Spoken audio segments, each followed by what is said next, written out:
O psiquiatra Lyle Hoster, em A Mentalidade Esquerdista, defende a tese de que o esquerdismo é uma espécie de doença mental. Pode parecer algo muito forte de se dizer, mas eu não acho absurdo não, e eu conheço doença mental de perto, tá? É uma espécie de loucura, de paixão que vem de patos, doença, que domina totalmente a razão. Uma espécie de infantilismo eterno.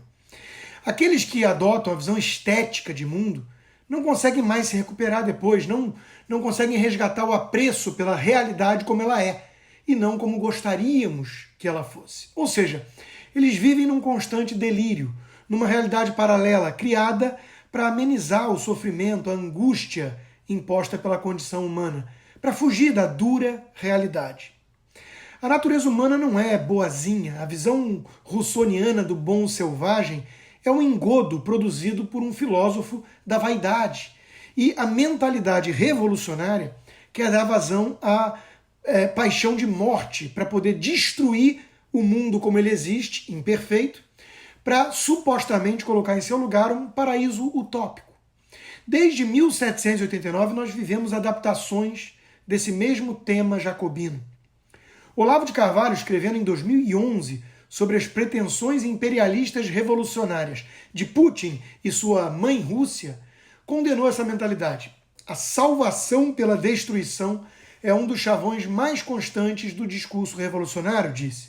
A Revolução Francesa prometeu salvar a França pela destruição do antigo regime. Trouxe-a de queda em queda até a condição de potência de segunda classe. A Revolução Mexicana prometeu salvar o México pela destruição da Igreja Católica. Transformou-o num fornecedor de drogas para o mundo e de miseráveis para a assistência social americana. Olavo continua. A Revolução Russa prometeu salvar a Rússia pela destruição do capitalismo. Transformou-a num cemitério. A Revolução Chinesa prometeu salvar a China pela destruição da cultura burguesa. Transformou-a num matadouro. A Revolução Cubana prometeu salvar Cuba pela destruição dos usurpadores imperialistas. Transformou-a numa prisão de mendigos. Os positivistas brasileiros prometeram salvar o Brasil mediante a destruição da monarquia.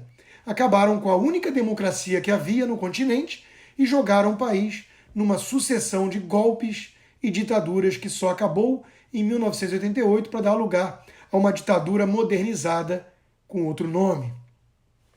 Agora que Putin de fato invadiu a Ucrânia e declarou guerra ao país, sem grandes resistências por parte do Ocidente, vemos a reação infantiloide da esquerda boboca. Eu vou usar dois exemplos aqui, mas o tom é o mesmo por toda parte. A guerra é a realização do ato do mais profundo desapreço pela vida, pelos legados e aprendizados da história. É a substituição do poder da fala para mediar e resolver nossos conflitos e interesses pela brutalidade da força, que subjuga, destrói e cala, escreveu Marina Silva. Em defesa da paz, Rússia e Ucrânia partilham mais do que fronteiras, povos e culturas. Uma saída pacífica deve ser buscada através da diplomacia e diálogo e em consonância com o direito internacional e o princípio da não intervenção, escreveu Manuela Dávila, a Manu. Na visão estética de mundo, basta recitar um poema e chamar Putin para uma conversa, um bate-papo, um chá das 5, que tudo acabará bem, todos cantando Imagine, soltando bolas de sabão num abraçaço ao pôr do sol. É como a personagem de Jodie Foster em Deus da Carnificina, de Polanski, achando que o mundo se resume ao Central Park de Nova York. Ela tinha até um livro escrito sobre crianças africanas sem qualquer noção da realidade no continente perdido. Vamos combater o mal com rosas. Uma vez que lobos existem, um mundo só de cordeiros estará fadado à escravidão. A sorte deles é que existem também os pastores. São esses que protegem os cordeiros dos lobos, apesar de receberem em troca apenas o desprezo dos pacifistas. Os pastores são muito beligerantes, armamentistas, exalam masculinidade tóxica, né? Além do romantismo infantil, a esquerda fofa adota a ingratidão como lema de vida.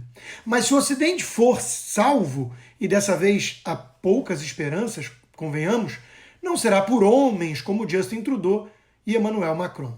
Disso podemos estar seguros.